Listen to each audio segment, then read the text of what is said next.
El Perú termina el año 2025 e inicia el año 2026 con una de las macroeconomías más sólidas de América Latina.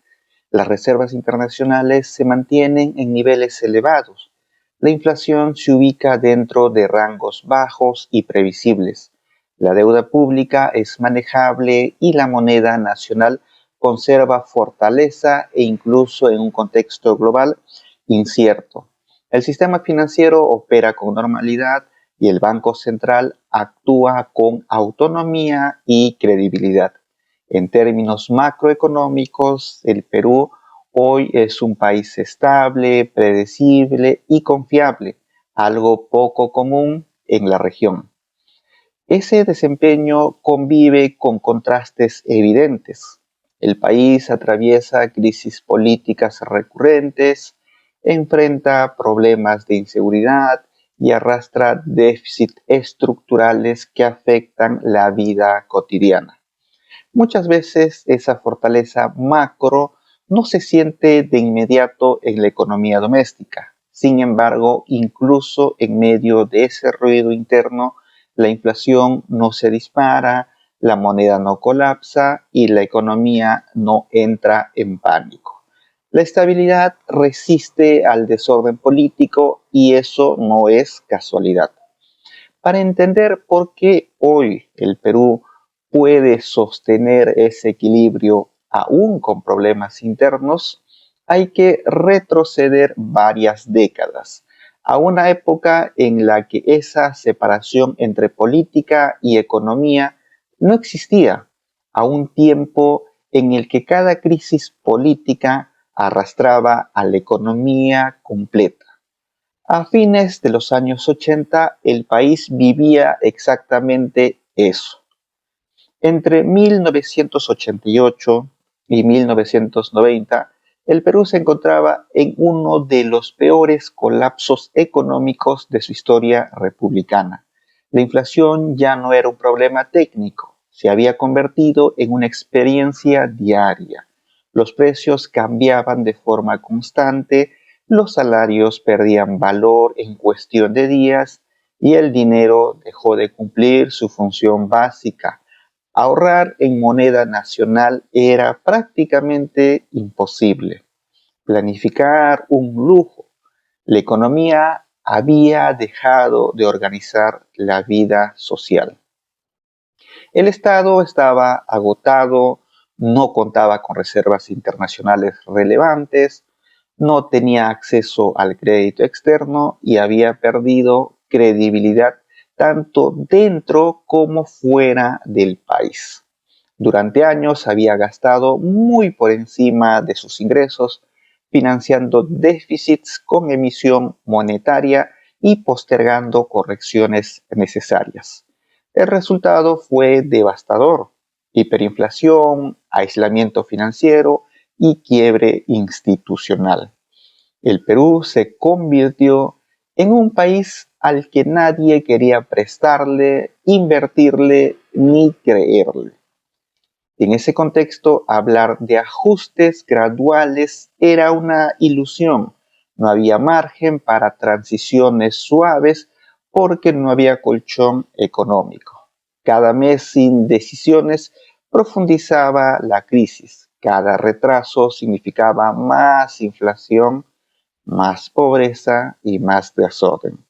La economía no estaba pidiendo reformas, estaba exigiendo un punto de quiebre. Todo esto ocurría mientras el mundo atravesaba un cambio histórico. En 1989 caía el muro de Berlín y con él se cerraba una era de modelos económicos que habían fracasado. Europa del Este entraba en transiciones duras pero inevitables. América Latina comenzaba lentamente a dejar atrás la llamada década perdida y al ordenar sus cuentas fiscales y monetarias. El mensaje global era claro: las economías sin disciplina, sin reglas y sin credibilidad no sobrevivían. El Perú, sin embargo, había quedado atrapado en el pasado. Mientras otros países empezaban a construir anclas de estabilidad, el Perú seguía operando como un Estado que prometía más de lo que podía cumplir. La economía era extremadamente vulnerable. Cualquier sobresalto político se traducía en más inflación y más pobreza. No existía instituciones capaces de aislar la política del manejo económico. Así llega el país a 1990, no como una nación debatiendo modelos, sino como un país al borde del colapso total, con una moneda desacreditada, un Estado sin recursos y una población agotada por la inestabilidad permanente. El margen de error era mínimo. No decidir también era una forma de decidir y en ese momento significaba hundirse un poco más. Es en ese punto exacto de la historia, 1990, donde aparece Alberto Fujimori, no como el líder de un milagro inmediato ni como un economista ortodoxo, sino como el presidente que asume el poder cuando ya no quedaba tiempo. Fujimori hereda un país quebrado y entiende algo fundamental. Antes de pensar en crecimiento, justicia social o desarrollo, había que salvar la economía de su propia destrucción. Todo lo que hoy define al Perú en términos macroeconómicos, inflación baja, moneda estable, reservas sólidas y la capacidad de resistir crisis políticas sin colapsar, no nació en tiempos de calma, nació en ese momento límite, cuando el país estaba contra la pared y alguien decidió iniciar un camino que otros habían evitado. Ese es el punto de partida real de esta historia. No el éxito, sino el abismo. No la estabilidad, sino la urgencia. Y a partir de ahí, nada volvería a ser igual. En julio de 1990, el Perú no cambia de gobierno, cambia de fase histórica. El país ya no está en crisis, está en emergencia y esa diferencia es clave. Una crisis permite debate, negociación y tiempos políticos. Una emergencia exige decisiones inmediatas. Alberto Fujimori asume la presidencia en ese contexto exacto, cuando la economía ya no soporta diagnósticos ni promesas. Fujimori no llega al poder como el candidato natural del establishment económico. No es el favorito de los mercados, ni el preferido de los organismos internacionales, ni el representante de una élite tradicional. Llega como un outsider, pero hereda algo que ningún outsider puede ignorar: una economía literalmente al borde del colapso. No hay reservas, no hay crédito, no hay moneda y sobre todo no hay tiempo. Durante las primeras semanas de gobierno, la situación es crítica. La inflación sigue corriendo, el déficit fiscal es insostenible y el Estado continúa financiándose con emisión monetaria. Cada día que pasa sin corregir ese desequilibrio agrava el problema. En ese punto, Fujimori entiende algo que marcará todo su gobierno. El costo político de actuar es alto, pero el costo de no actuar es devastador. En agosto de 1990, cuando se toma la decisión que define el rumbo económico del país, el shock, no como un experimento ideológico, sino como una respuesta a una economía que ya estaba desordenada. El shock no crea la crisis, la expone. Lo que hace es retirar de golpe los parches que sostenían artificialmente precios, subsidios y tipos de cambio que el Estado ya no podía financiar. Los precios se sinceran, los subsidios insostenibles se eliminan El financiamiento inflacionario del déficit fiscal se corta. El impacto es inmediato y duro. El costo de vida sube de manera abrupta. El golpe se siente en el bolsillo de millones de personas, pero al mismo tiempo algo fundamental ocurre. La hiperinflación empieza a frenarse. La espiral que parecía imparable comienza lentamente a perder fuerza. Aquí aparece uno de los rasgos centrales del enfoque de Fujimori en materia económica. Ordenar primero, crecer después. No hay posibilidad de crecimiento con una moneda destruida. No hay inversión con inflación fuera de control. No hay política social sostenible con un Estado que está quebrado. El shock no busca bienestar inmediato, busca detener la hemorragia. Fujimori asume que el costo social será alto y que el apoyo político se erosionará rápidamente, pero también entiende que prolongar el desorden habría sido aún más regresivo. En economías hiperinflacionarias, la inflación funciona como un impuesto oculto que golpea con más fuerza a quienes no pueden protegerse. Cada mes sin ajuste era una transferencia silenciosa desde los más pobres hacia el caos.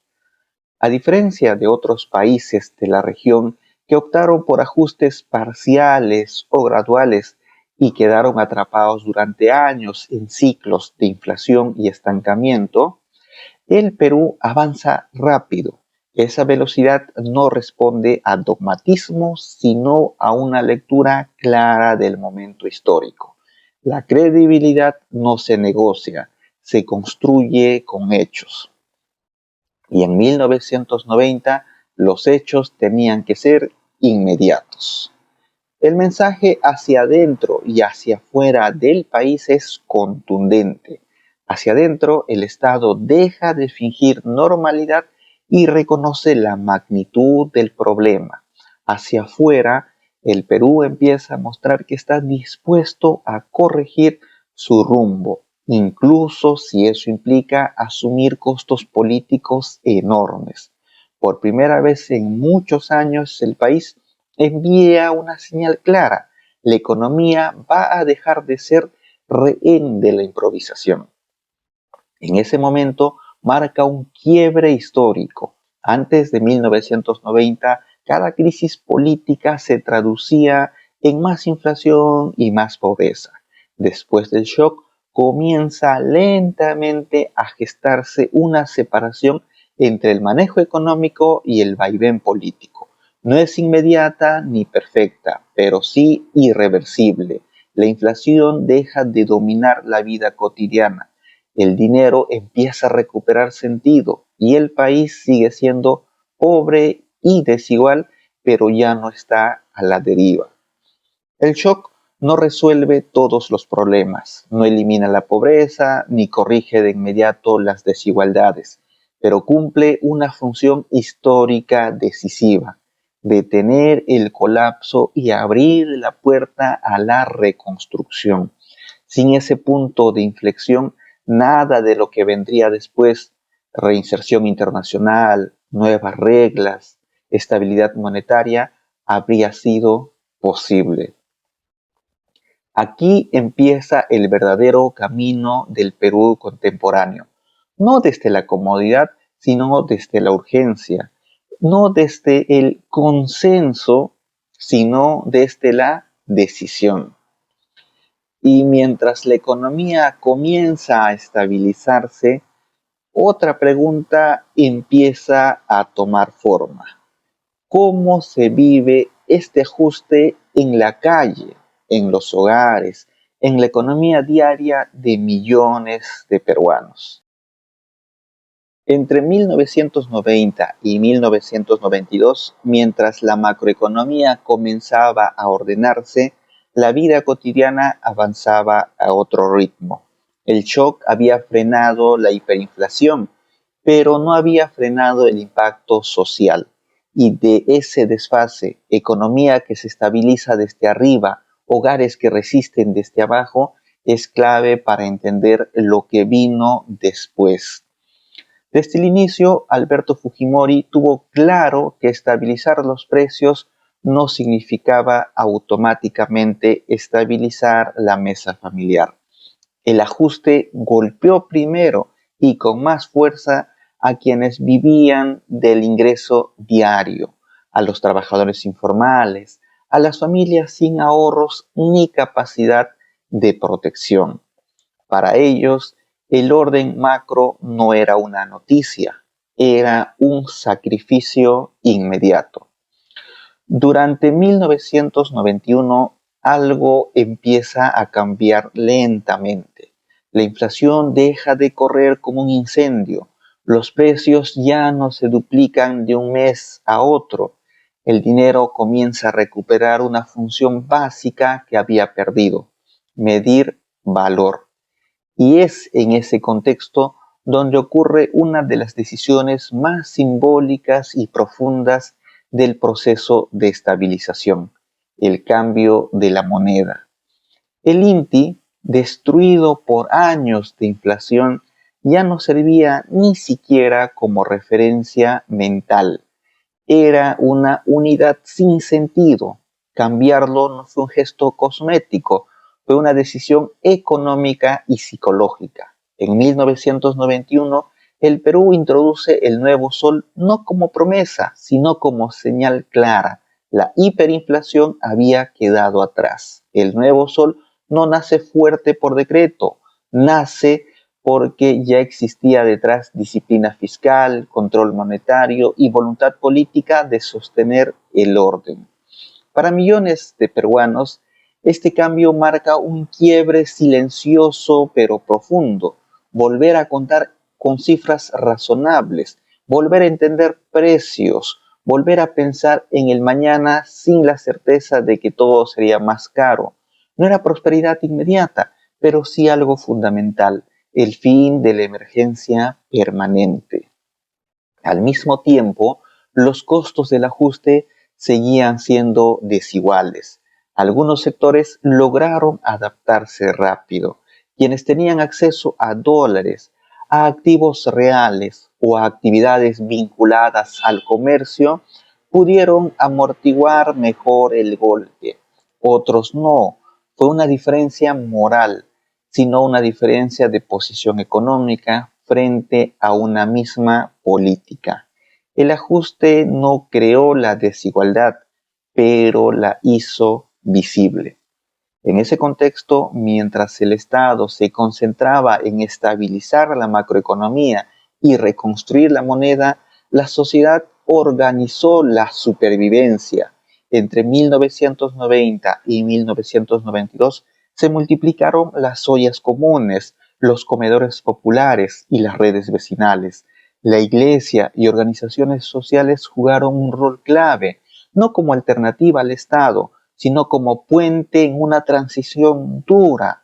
No fue épica ni romanticismo, fue economía básica para sostener la vida diaria. Este punto es central. El orden económico no habría sido socialmente tolerable sin esa capacidad de organización desde abajo. Mientras el gobierno enfrentaba la emergencia macroeconómica, la gente sostuvo el tejido social.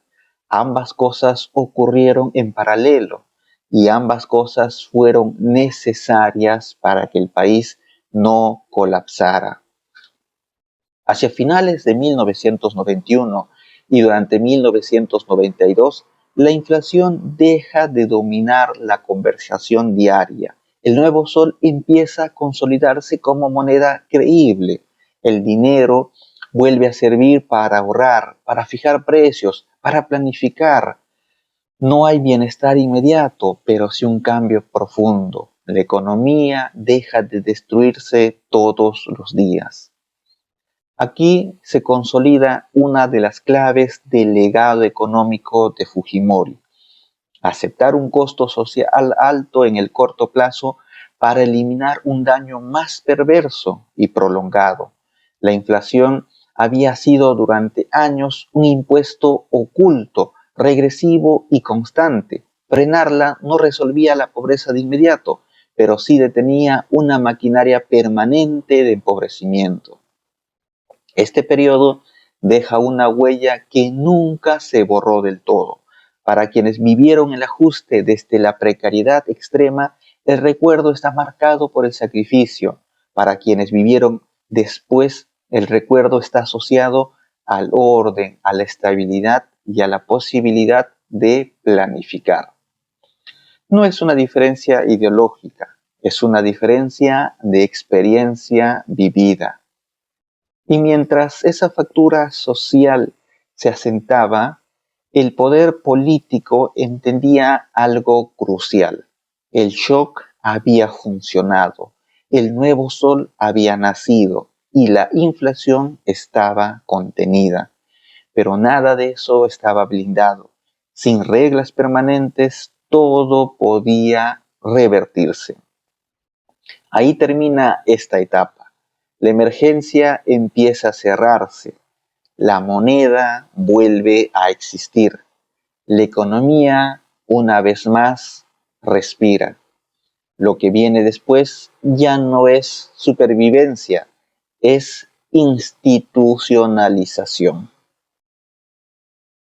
Hacia 1992, el Perú ya no estaba en caída libre, la hiperinflación había sido contenida, la moneda había vuelto a existir y la economía había dejado de destruirse todos los días. Pero esa estabilidad todavía era frágil. No estaba escrita en piedra, no estaba protegida por reglas permanentes y podía revertirse con la misma facilidad con la que había empezado. La historia económica de América Latina estaba llena de ejemplos así. Ajustes que funcionaban un tiempo y luego se deshacían cuando la política volvía a imponer el corto plazo. Es en ese punto donde Alberto Fujimori enfrenta el problema central de su gobierno económico. El shock había funcionado, el nuevo sol había nacido, la inflación estaba controlada, pero el Estado seguía operando con reglas del pasado. Las decisiones clave se entrampaban, las reformas estructurales se demoraban y la economía que recién recuperaba credibilidad seguía expuesta al riesgo de retroceso. Aquí aparece un factor decisivo, el tiempo. En una economía recién estabilizada, el tiempo no es neutral. Cada reforma postergada reabre dudas, cada señal de indecisión debilita la confianza. El Perú tenía una ventana corta de credibilidad frente al mundo y frente a sí mismo. Si no avanzaba rápido, podía perderlo todo. La economía no castigaba el error, castigaba la demora. Desde la lógica económica, el conflicto con el Congreso no se interpreta como un simple choque político, sino como un cuello de botella institucional. Reformar el Estado, redefinir el rol de las empresas públicas, asegurar la disciplina fiscal y establecer reglas claras para la inversión requería capacidad de decisión. El sistema político, diseñado para tiempos normales, no estaba respondiendo a una economía que todavía salía de la emergencia.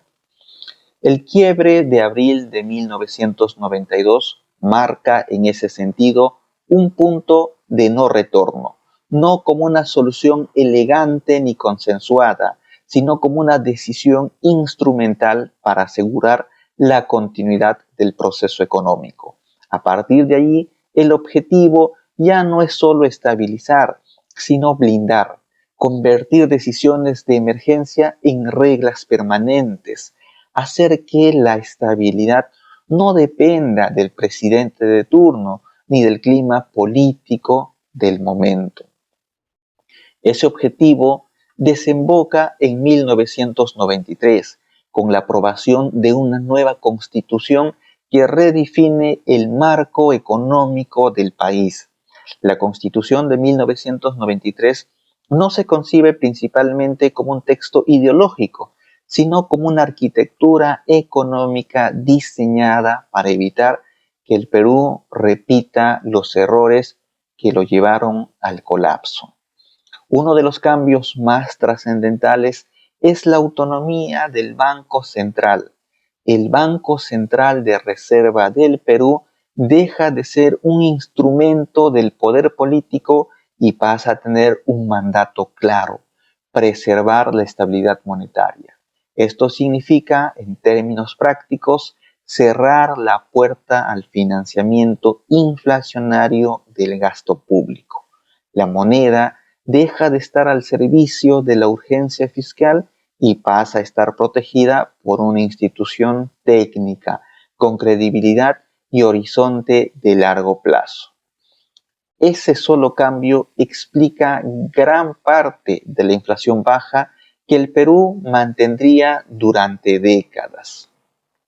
La Constitución también establece límites explícitos al desorden fiscal. El Estado ya no puede gastar sistemáticamente más de lo que tiene sin enfrentar restricciones. Se refuerza la idea de disciplina presupuestaria y se reduce el espacio para políticas improvisadas financiadas con emisión. No es una promesa de buen comportamiento, es un candado institucional. Otro aspecto central es la definición de una economía social de mercado. No se elimina al Estado, pero se redefine su rol. El sector privado pasa a ser el principal motor de la actividad económica, mientras el Estado asume funciones de regulación, provisión de bienes públicos y corrección de fallas, no de empresario omnipresente. Esto busca atraer inversión nacional y extranjera bajo reglas claras, previsibles, algo indispensable para un país que venía de décadas de desconfianza. También se refuerza la protección de la propiedad y de los contratos. En un país donde las reglas habían cambiado constantemente, establecer seguridad jurídica era clave para que el capital, y no solo el financiero, sino el productivo, volviera a apostar por el Perú. Sin inversión no había crecimiento posible. Sin reglas claras no había inversión sostenible. Con este conjunto de cambios, la estabilidad deja de ser una política coyuntural y se convierte en regla de juego. La economía peruana empieza por primera vez en mucho tiempo a separarse estructuralmente del vaivén político. Los gobiernos pueden cambiar, las crisis políticas pueden estallar, pero la macroeconomía ya no se derrumba con cada sobresalto. Esa separación no existía antes de los 90, se construyó aquí. El efecto de este nuevo marco se verá con el tiempo. No elimina la pobreza ni resuelve automáticamente los problemas sociales, pero crea algo que el Perú no había tenido en décadas: previsibilidad. Y en economía la previsibilidad no es un lujo, es la condición básica para que todo lo demás ocurra. A partir de este momento, el país entra en una nueva etapa. La emergencia queda atrás, las reglas quedan escritas y la estabilidad empieza a apoyarse más en instituciones que en personas. La pregunta ya no es si la economía puede sobrevivir al próximo mes, sino si esas reglas serán capaces de sostenerse en el tiempo. Ahí entra el siguiente tramo de esta historia, cuando estas instituciones comienzan a probarse frente a crisis externas, cambios de gobierno y un mundo cada vez más volátil. Hacia 1991, el proceso iniciado por Alberto Fujimori entra en una nueva fase. El shock había detenido la hiperinflación, el cambio de moneda había devuelto sentido al dinero. La Constitución de 1993 empezaba a escribir reglas permanentes. El Perú ya no estaba en emergencia, pero todavía no se había blindado frente al mundo. Faltaba un paso decisivo: recuperar la credibilidad externa perdida durante la década anterior. Fujimori entiende que la estabilidad no se sostiene solo con decisiones internas. Un país que quiere crecer necesita crédito, inversión y confianza. Y el Perú de fines de los 80 había roto todos esos puentes. No pagaba, no cumplía y no era creíble. Por eso, una vez ordenada la casa, el siguiente movimiento no fue ideológico ni sumiso, fue estratégico. El Perú debía volver al sistema financiero internacional, pero hacerlo desde una posición construida, no desde la imposición. Es en ese contexto que durante 1991 se formaliza las cartas de intención con el Fondo Monetario Internacional. Conviene decirlo con claridad: Fujimori no firmó cartas para decidir qué hacer, las firmó para respaldar ante el mundo lo que su gobierno ya estaba haciendo desde 1990. Primero actuó, después formalizó. Ese orden importa y mucho. ¿Qué es una carta de intención en términos simples? Es un compromiso escrito en el que un país explica qué política seguirá para mantener el orden económico y a cambio recupera acceso a financiamiento, renegociación de deudas y credibilidad internacional. No es un gobierno externo dictando cada decisión, es una validación, un sello que de programa tiene coherencia y continuidad. Para Fujimori, las cartas cumplieron varias funciones al mismo tiempo. Hacia afuera mostraron que el Perú había cambiado, que el ajuste no era un gesto aislado, sino un rumbo sostenido, que la inflación no volvería a ser financiada con emisión, que el Banco Central sería un ente autónomo, que el desorden fiscal no regresaría por presión política.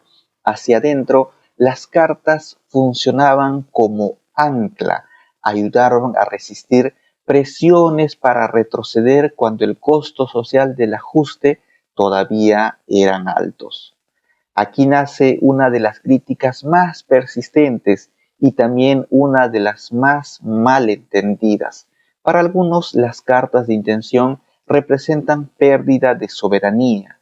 Para otros, fueron la tabla de salvación. Ambas miradas tienen origen en experiencias reales. Los ajustes asociados a estos programas suelen ser duros y sus costos no se reparten de forma equitativa. Pero en el caso peruano hay un matiz decisivo: el ajuste ya estaba en marcha cuando se firmaron las cartas. No llegaron a imponer el camino, llegaron a sostenerlo.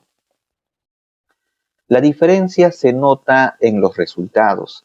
Mientras otros países firmaron acuerdos sin cambiar instituciones y volvieron a caer, el Perú combinó disciplina fiscal, control monetario y reglas permanentes. La autonomía del Banco Central, la prohibición de financiar déficits con emisión y la seguridad jurídica para la inversión hicieron que las cartas no fueran un parche temporal, sino parte de un andamiaje más amplio. Entre 1991 y 1992, esa reinserción comenzó a rendir frutos. Se normalizaron relaciones con acreedores, se reprograman obligaciones y el país vuelve lentamente a ser financiable. No hay euforia ni lluvias de capital de inmediato, pero sí algo más importante, previsibilidad. El Perú deja de ser un riesgo extremo y pasa a ser un país que cumple. En los mercados eso marca la diferencia. Este movimiento refuerza una idea central del enfoque de Fujimori. La estabilidad no se declama, se demuestra. No basta con controlar la inflación del año. Hay que convencer al mundo y a los propios ciudadanos de que no se volverá atrás. Las cartas de intención en ese sentido no sustituyen la política económica, la hacen creíble. Con el tiempo, este blindaje externo se vuelve tan importante como el interno. El país puede atravesar crisis políticas, cambios de gabinetes y tensiones sociales sin que la macroeconomía colapse. La inflación no se dispara ante cada conflicto. El tipo de cambio no entra en pánico. Las reservas se acumulan. Esa resiliencia empieza a construirse aquí, cuando Fujimori decide que la estabilidad debía de sostenerse tanto dentro como afuera del país. Así, el proceso iniciado en 1990 completa su círculo, primero detener la caída, luego devolver sentido al dinero, después escribir reglas permanentes y finalmente reinsertar al Perú en el mundo desde una posición de orden y coherencia. No fue un camino fácil ni popular, pero fue constante. A partir de este punto, la economía peruana entra en una etapa distinta. Ya no depende solo de decisiones extraordinarias, sino de instituciones que empiezan a ser probadas en el tiempo. El siguiente desafío no será iniciar el orden, sino demostrar que puede sobrevivir a los cambios de gobierno, a los shocks externos y a los errores inevitables. Ahí comienza el tramo final de esta historia, cuando el modelo deja de ser Fujimori y pasa a ser del país.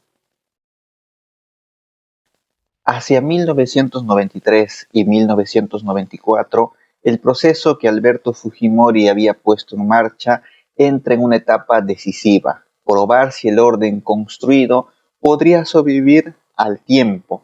La estabilización ya no dependía de decisiones de emergencia. La nueva constitución estaba vigente.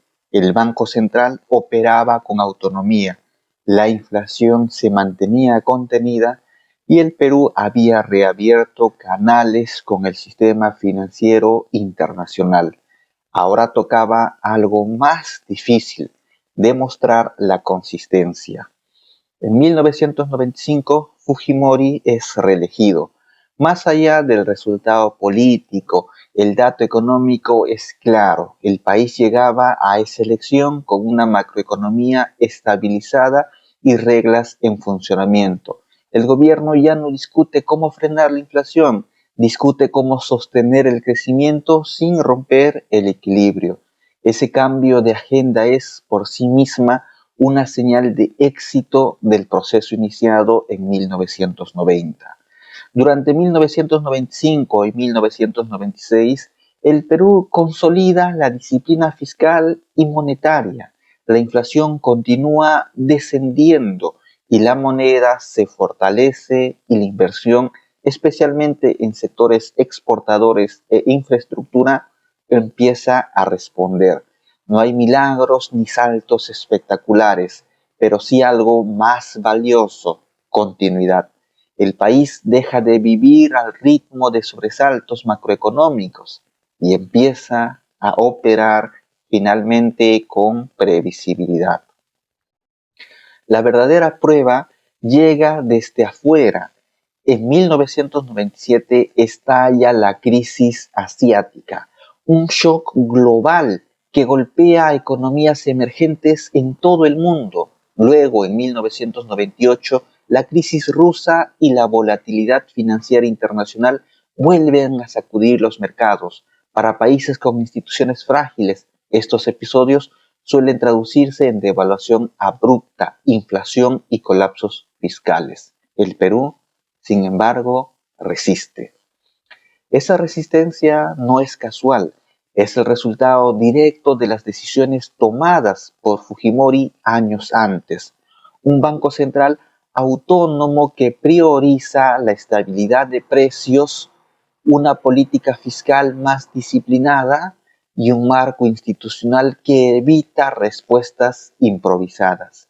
Mientras otros países reaccionan tarde o mal, el Perú amortigua el golpe, sufre, desacelera, pero no se desordena. Ese periodo muestra con claridad el núcleo del legado económico de Fujimori, separar la macroeconomía del vaivén político y los shocks externos. Antes de 1990, una crisis internacional habría significado inflación inmediata, pérdida de reservas y deterioro del ingreso real. A fines de los 90, el país se enfrenta turbulencias globales sin que la moneda colapse ni la inflación se dispare. Esa diferencia es estructural. Entre 1998 y 1999, el crecimiento se desacelera y el impacto del fenómeno del Niño se suma a la crisis internacional.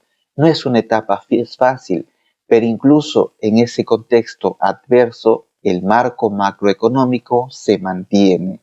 El Banco Central actúa con prudencia, las reservas funcionan como amortiguadores y el Estado no vuelve a financiarse con emisión. No se repiten los errores del pasado. Aquí se consolida una idea fundamental para entender el Perú posterior. El orden económico ya no depende exclusivamente de Alberto Fujimori como persona, sino de las reglas que su gobierno dejó instaladas. Sin embargo, el origen de esas reglas es inseparable de su liderazgo. No aparecieron solas, fueron el resultado de decisiones tomadas cuando hacerlas tenía costos políticos enormes. Al llegar el año 2000, el balance económico del periodo es claro. El Perú no es un país desarrollado ni libre de problemas sociales, pero ha logrado algo que durante décadas parecía imposible: estabilidad sostenida, inflación baja, moneda creíble, reservas acumulándose y capacidad de resistir shocks externos. El país ya no vive al borde del colapso. Este tramo cierra un ciclo, el iniciado en 1990, cuando la prioridad era evitar la implosión, y el que culmina a fines de los 90, cuando la prioridad pasa a ser preservar lo construido.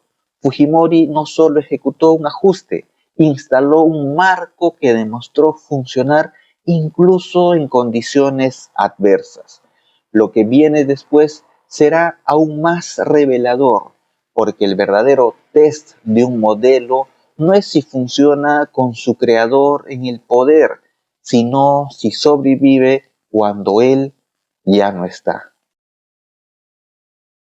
Hacia finales de los años 90, el proceso iniciado por Alberto Fujimori entra en una etapa silenciosa, pero a la vez decisiva: la consolidación institucional. Ya no se trata de shocks, ni de quiebres, ni de decisiones excepcionales. Se trata de algo mucho más difícil de lograr: que el orden económico funcione sin sobresaltos, sin protagonismo político diario y sin necesidad de correcciones traumáticas. En ese punto, el actor central ya no es una medida puntual, sino una institución: el Banco Central de Reserva del Perú. Y aquí conviene ser precisos: el Banco Central no se vuelve sólido por generación espontánea ni por mérito de una sola persona. Se vuelve sólido porque durante el gobierno de Fujimori se le libera del control político directo, se le asigna un mandato claro y se le protege institucionalmente para cumplirlo. Antes de los 90, el Banco Central había sido en la práctica un instrumento más del poder político. Emitía para cubrir déficit, respondía a urgencias fiscales y era parte del problema inflacionario. Eso cambia de manera radical a partir de 1991 y 1993, cuando Fujimori impulsa un marco en el que la estabilidad monetaria deja de ser una promesa y pasa a ser una obligación institucional. La Constitución de 1993 cristaliza ese cambio. El Banco Central ya no puede financiar al Estado. Su función principal es preservar el valor de la moneda.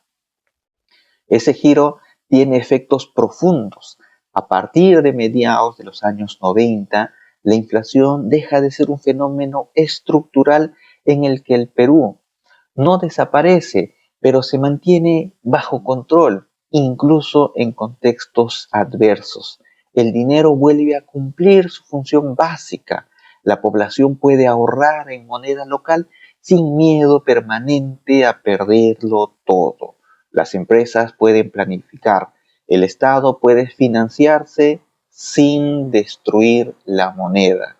Durante 1996 a 1999, mientras el país enfrenta crisis externas, Asia, Rusia, volatilidad financiera, el Banco Central actúa con una lógica distinta a la del pasado. No reacciona con emisión descontrolada ni con decisiones improvisadas. Usa reservas, ajusta instrumentos y prioriza la estabilidad. No evita el impacto, pero evita el colapso. Esa diferencia explica por qué el Perú empieza a ser visto como un país serio en materia monetaria. Aquí se revela uno de los aportes más duraderos de Alberto Fujimori a la economía peruana: haber entendido que la estabilidad no podía depender del presidente, ni siquiera de él. Podía iniciar el proceso, podía empujarlo, pero si quería que sobreviviera, debía de sacarlo del control político. En ese sentido, el verdadero legado no es el manejo directo, sino la renuncia al acto discrecional. Este punto es clave para entender lo que ocurre después del año 2000. Fujimori deja el poder. El país entra en una etapa de enorme inestabilidad política. Cambian gobiernos, cambian discursos, cambian coaliciones. Pero el Banco Central permanece. La política se agita. La macroeconomía no colapsa. La inflación no se dispara. Las reservas se acumulan. El tipo de cambio fluctúa, pero no se desordena. El corazón monetario del país sigue funcionando. A lo largo de los años 2000 a 2010, con presidentes de distintos signos políticos, el Perú mantiene una de las inflaciones más bajas de la región y construye un colchón de reservas que le permite enfrentar crisis globales sin recurrir a medidas desesperadas. Nada de eso habría sido posible sin el marco instalado en los años 90.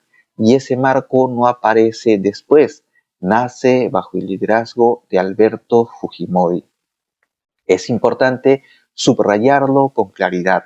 El Banco Central no es exitoso a pesar de Fujimori.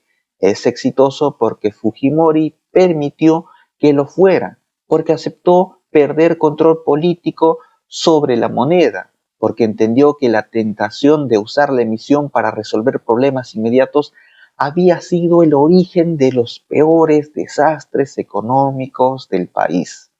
Este es uno de los contrastes más potentes de toda la historia. Mientras la política peruana sigue siendo volátil, fragmentada y conflictiva, la política monetaria se mantiene estable, técnica y predecible. Esa separación, tan poco común en la región, es uno de los mayores activos del país y no es una casualidad histórica. es una decisión tomada en los años 90. Así, sin discursos grandilocuentes ni anuncios espectaculares, el Perú consolida una de las instituciones que hoy más orgullo genera dentro como fuera del país. Un banco central creíble, respetado y eficaz. Un ancla que permite que la economía funcione incluso cuando el entorno político falla. A esta altura del relato, la pregunta ya no es si el modelo funcionó con Fujimori en el poder. La respuesta es evidente. La pregunta más interesante es otra. ¿Qué pasa cuando Fujimori ya no está? Ahí se juega la prueba final del legado económico y ahí comienza el último tramo de esta historia. El año 2000 marca un punto de quiebre político en el Perú. El gobierno de Alberto Fujimori llega a su final en medio de una crisis profunda, cuestionamientos severos y un colapso del poder político que nadie discute. Fujimori sale del escenario, primero debilitado, luego ausente y finalmente fuera del país. Desde el punto de vista político, el cierre es abrupto, pero desde el punto de vista económico ocurre algo que merece atención. La economía no colapsa. Este es el momento más revelador de toda la historia, porque si el orden macroeconómico hubiese dependido exclusivamente de la figura de Alberto Fujimori, su salida habría arrastrado inflación, fuga de capitales, devaluación y pérdida de reservas. Eso fue lo que ocurrió durante décadas en el Perú cada vez que un gobierno caía en crisis, pero en el 2000 y 2001 esa secuencia no se repite. El país entra en una transición política compleja, cambian presidentes, se reconfigura el poder, se revisa todo el periodo anterior, hay incertidumbre institucional, protestas, tensiones y desconfianza. Sin embargo, la inflación se mantiene contenida, el sistema financiero sigue funcionando y el Banco Central actúa con normalidad. El nuevo sol no se derrumba, las reservas no desaparecen, el Estado no vuelve a financiarse con emisión. Este hecho por sí solo dice más sobre el legado económico de Fujimori que cualquier balance retórico. El modelo sobrevive a su creador y eso no es casualidad. Ocurre porque las decisiones tomadas entre 1990 y 1993 no se quedaron en políticas de gobierno, sino que se transformaron en reglas institucionales. Durante el gobierno de transición del 2001, el Perú enfrenta una doble tarea: reconstruir legitimidad política y preservar estabilidad política. Lo notable es que nadie plantea seriamente desmontar el marco macroeconómico heredado. No se discute volver a financiar el gasto con emisión. No se cuestiona la autonomía del Banco Central. No se plantea abandonar la disciplina fiscal. El consenso económico se impone incluso entre adversarios políticos. Aquí aparece una verdad incómoda pero poderosa. Los gobiernos que suceden a Alberto Fujimori, aun criticándolo con dureza, deciden gobernar sobre las reglas que él dejó. La estabilidad macroeconómica ya no es una bandera ideológica, sino una condición básica. Cambia el discurso, cambia el estilo, cambia la política, pero el núcleo económico permanece. Este periodo confirma algo fundamental: el verdadero legado económico de Fujimori no está en haber controlado personalmente la economía, sino en haber dejado de controlarla, en haber creado instituciones que funcionan incluso cuando el poder político se desmorona en haber separado por primera vez en décadas la suerte de la macroeconomía del destino de un presidente. A partir del 2001, el Perú entra en una etapa distinta. La política se vuelve inestable, fragmentada y conflictiva, pero la economía se mueve como un piloto automático básico: inflación baja, moneda estable, reservas en aumento. El país deja atrás el patrón histórico de crisis en cadena. No se convierte en una economía desarrollada, pero abandona la lógica del colapso recurrente. Este momento es crucial para entender por qué Fujimori sigue siendo una figura central en la historia económica del Perú. No porque haya gobernado sin errores, ni porque su salida haya sido ordenada, sino porque el esquema que impulsó no se cayó cuando él cayó. Eso en América Latina es excepcional. El contraste es fuerte.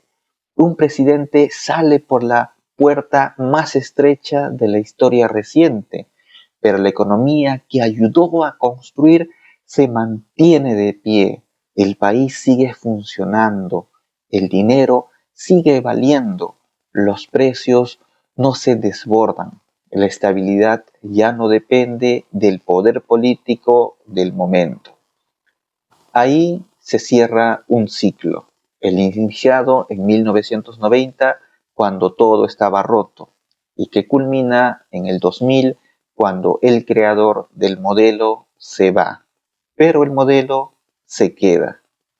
Lo que sigue ya no es una historia de un solo gobierno, es la historia de cómo ese marco económico se proyecta en el tiempo, cómo el Perú empieza a compararse ya no consigo mismo, sino con el resto de la región. A partir del 2001, con Alberto Fujimori ya fuera del poder, el Perú entra en una etapa que permite una comparación que antes no era posible. Por primera vez en décadas, el país deja de medirse solo contra su propio pasado y empieza a medirse contra el resto de América Latina. Y ese contraste revela con claridad qué fue lo que realmente cambió en los años 90. Durante los años 2000, la región sigue un camino desigual. Algunos países crecen, otros se estancan, varios alternan ciclos de expansión y crisis. Lo que sí se repite en muchos casos es el mismo patrón histórico. La inflación vuelve, monedas que se devalúan bruscamente, bancos centrales presionados por la política y estados que recurren otra vez al financiamiento inflacionario cuando el contexto se complica. El Perú, en cambio, no regresa a ese patrón.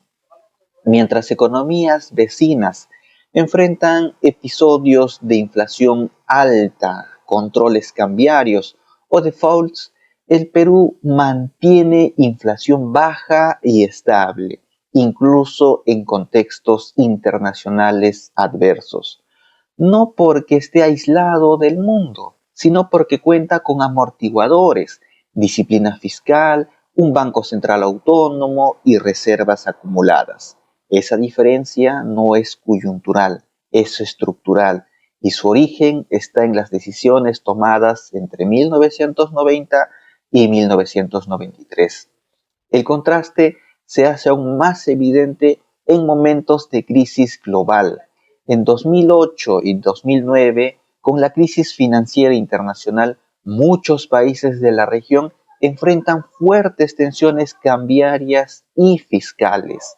El Perú desacelera, pero no colapsa. La inflación no se dispara. El sistema de financiamiento no entra en pánico. Las reservas cumplen su función. El marco macroeconómico aguanta. Lo mismo ocurre años después con otros shocks externos. El país sufre, pero resiste sin romperse. Comparado con su propio pasado, el cambio es radical. Antes de 1990, cualquier crisis internacional era una sentencia de inflación y empobrecimiento. Después de los 90, las crisis se traducen en menor crecimiento, no en desorden macroeconómico. Esa diferencia explica por qué el Perú deja de aparecer en los rankings de los países de alto riesgo y empieza a ser visto como un caso de estabilidad relativa en una región bastante volátil. Esta comparación regional también ayuda a entender algo más profundo. Mientras varios países latinoamericanos vuelven una y otra vez a discutir los mismos dilemas, si emitir o no, si controlar precios o no, si subordinar el Banco Central a la política, el Perú ya no discute esas bases. Puede discutir políticas sociales, gasto público, prioridades de inversión, pero el consenso macroeconómico se mantiene y ese consenso nace en los años 90 bajo el liderazgo de Alberto Fujimori. No se trata de idealizar. El Perú no es el país más rico de la región ni el más desarrollado. Mantiene altos niveles de informalidad, de desigualdad y problemas de seguridad. Muchos ciudadanos no sienten la estabilidad macro en su vida diaria, pero incluso con esas debilidades, el país no vuelve al desorden. Y en América Latina, no volver al desorden ya es una diferencia enorme. Visto desde afuera, el Perú empieza a ser percibido como un país predecible, no espectacular, pero confiable, un lugar donde las reglas no cambian cada año, donde la moneda no se destruye por decisiones políticas de corto plazo y donde el Estado, con todas sus limitaciones, respeta ciertos límites. Esa reputación no se construyó en los años 2000 desde cero, se heredó del marco creado en los años 90. Aquí el rol de Fujimori vuelve a quedar claro, no porque haya gobernado bien en todos los frentes, ni porque su salida haya sido ejemplar, sino porque el modelo económico que impulsó logró algo poco común: sobrevivir el cambio de gobiernos, a las crisis externas y a la tentación recurrente del populismo monetario. Mientras otros países de la región oscilan entre estabilizaciones y colapsos, el Perú se consolida con una trayectoria distinta, no exenta de problemas, pero consistente. Esa consistencia explica por qué, décadas después, la economía peruana sigue siendo comparada favorablemente en términos macroeconómicos. Este contraste regional es, en el fondo, la prueba empírica del proceso iniciado en 1990. No una promesa, no un discurso, sino resultados observables en el tiempo. El Perú deja de ser el caso extremo y pasa a ser el caso atípico, el país que aprendió a un costo alto a no repetir sus errores. Con esta comparación, la historia entra en su tramo final. Ya no se trata solo del pasado ni de región, se trata de cómo el mundo mira hoy al Perú y de qué queda en perspectiva del legado económico de Fujimori. Hacia mediados de la década actual, el Perú es observado desde afuera con una mezcla de sorpresa y respeto. No es la economía más grande de la región, ni la más desarrollada, pero sí una de las más estables en términos macroeconómicos. Inflación contenida, moneda creíble, reservas internacionales robustas y un banco central respetado. En un entorno latinoamericano marcado por ciclos de euforia y colapso, el caso peruano aparece como una anomalía positiva. Esa percepción externa es importante porque dice algo que a veces se pierde en el debate interno. A pesar de crisis políticas recurrentes, fragmentación institucional, inseguridad ciudadana y problemas estructurales que afectan la vida diaria, la economía peruana no se desarma. El ruido político no se traduce automáticamente en inflación, devaluación o pérdida de reservas. El país puede estar en tensión, pero la macroeconomía permanece ordenada. Nada de esto habría sido imaginable sin el punto de partida de 1990, y ese punto de partida tiene un nombre propio, Alberto Fujimori, no porque haya sido el único actor ni porque todo lo que ocurrió después le pertenezca, sino porque fue quien inició el quiebre histórico, fue quien asumió el costo político de decisiones que nadie quería tomar cuando el país estaba contra la pared. El mundo no mira hoy al Perú por simpatía política ni por afinidad ideológica. Lo mira porque cumple reglas, porque no destruye su moneda para resolver problemas inmediatos, porque su Banco Central actúa con autonomía, porque su marco fiscal tiene límites, porque incluso cuando la política falla, la economía no colapsa. Y esa reputación no nació en los años recientes, se construyó hace muchos años atrás. Aquí es donde el legado económico de Alberto Fujimori se vuelve más claro cuando se observa con distancia histórica. No se trata de un milagro repentino ni de una receta perfecta. Se trata de haber cambiado el eje de la discusión económica del Perú. Antes de 1990, el país discutía cómo repartir una inflación que nadie controlaba. Después discute cómo crecer sin perder estabilidad. Ese cambio de pregunta lo transforma todo. El legado también es incómodo porque la estabilidad macroeconómica no resolvió automáticamente la desigualdad, la informalidad ni la inseguridad, porque muchos ciudadanos no sienten en su vida cotidiana los beneficios de un macro ordenado, porque el crecimiento no siempre se tradujo en bienestar compartido, porque incluso esas críticas parten de un piso distinto. Y ya no se discute si la moneda va a sobrevivir el próximo año. Esa es la verdadera herencia. Fujimori no dejó solo políticas, dejó límites, límites a la tentación de emitir, límites al gasto sin respaldo, límites a la improvisación económica. Y esos límites han sido respetados, incluso por gobiernos que lo critican, lo condenan o buscan mascar distancia política. Esa continuidad es, paradójicamente, la validación más fuerte de su impacto económico.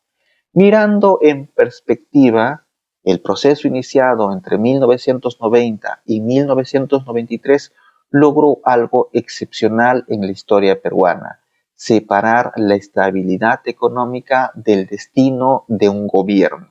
La economía dejó de ser rehén del ciclo político, y cuando una economía logra eso, deja de vivir al borde del abismo. Hoy el Perú enfrenta desafíos enormes: inseguridad, informalidad, productividad, desigualdad, calidad del Estado. Ninguno de esos problemas se resuelve solo con estabilidad macroeconómica, pero todos ellos son imposibles sin resolver sin ella. La estabilidad no es el final del camino, pero sí el punto de partida indispensable. Ese es el lugar exacto que ocupa Alberto Fujimori en la historia económica del Perú, no como un líder incuestionable, ni como una persona sin sombras, sino como el hombre que inició el giro más profundo y duradero del modelo económico peruano, el que tomó las decisiones impopulares cuando el país estaba roto, el que aceptó el costo político para evitar el colapso económico, el que entendió que sin reglas no hay futuro. El mundo mira hoy al Perú como un país predecible, en una región impredecible. Esa mirada no nació por accidente, nació cuando alguien decidió cambiar el peor rumbo del momento. Y esa decisión, con todos sus costos y controversias, sigue marcando al Perú hasta el día de hoy.